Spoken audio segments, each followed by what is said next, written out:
friends.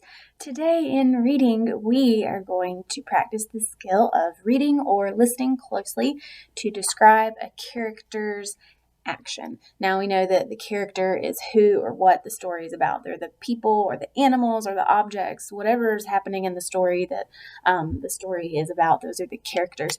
And today we're talking about action. So I'm going to write that word.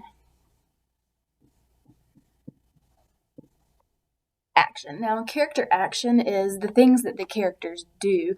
You're going to learn about this word, a verb. A verb is something that you can do.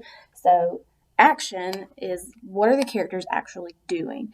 So we're going to practice really quickly. So if I gave you the action of hop, what would you do? If you were a character in a story and I said the character hopped, what would you do? What would the character do?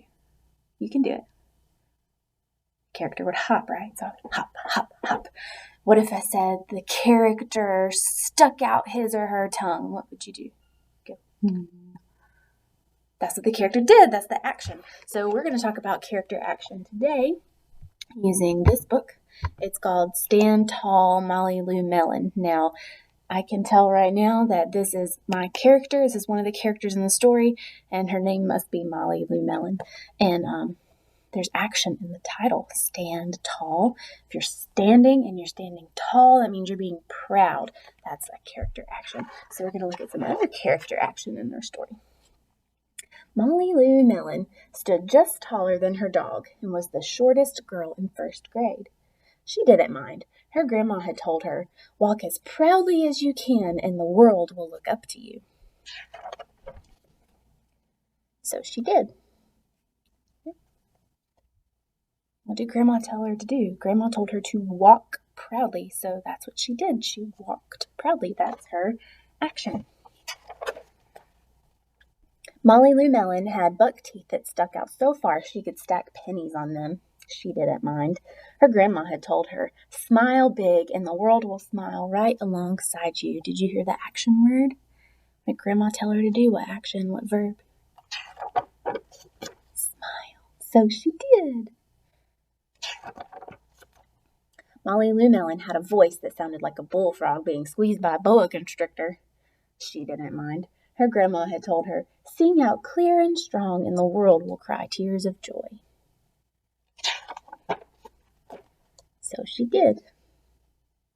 Now she's singing. That's her action now.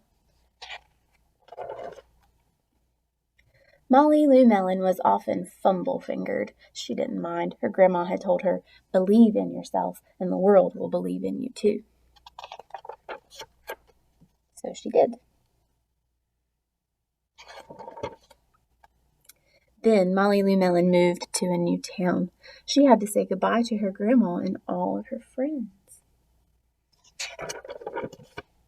And start a new school. On the first day of school, Ronald Durkin called her Shrimpo in gym class. When the game started, Molly Lou Melon caught the football, ran under the legs of Ronald Durkin, and scored a touchdown. And the children thought, "Wow, she's good." And Ronald Durkin felt very foolish. Look at all the action just in that one sentence. When she caught the football, that's what she did. She caught it. She ran. That's another action. And she scored a touchdown. Lots of action. On the second day of school, Ronald Durkin called her Bucky-Tooth Beaver. Molly Lou Melon took out her pennies, stacked 10 high on her teeth, and smiled as big as day. All the children smiled with glee, and Ronald Durkin felt very foolish. What's the action in this page? What is she doing? What is the character doing? What's her action? And the other characters have action too. Ronald Durkin was making fun of her. The other characters are watching her stack the pennies. On the third day of school, Ronald Durkin said, "You sound like a sick duck." Molly Lou Melon sang out a quack so clear and strong that it made Ronald Durkin somersault backwards, hit his head, and have to go to the nurse. All the children cried with joy to be free of Ronald Durkin for the rest of the afternoon, and Ronald Durkin felt very foolish. On the fourth day of school, Ronald Durkin said that she'd made the snowflake all wrong, but Molly Lou Melon opened up her paper and revealed the most beautiful snowflake of all. All the children oohed and awed, even Ronald. On the 5th day of school, Ronald Durkin brought Molly Lou Mellon a stacking penny for her tooth and smiled at her. That night, Molly Lou Mellon took out a pencil and paper and wrote a letter to Grandma. Dear Grandma, I wanted to tell you that everything you told me was exactly right. Love, Molly Lou Mellon. There's Grandma reading the letter. Okay, so there was lots of action in that story. Action or verbs, those are the things that the characters do. What's happening, what's actually being done. So practice action today. So if you can give yourself a verb or an action word, practice doing that. If you're reading a book, see how many different actions you can find that the characters are doing, because characters in stories are always having some kind of action. They're always doing something. So see how many actions you can find while reading.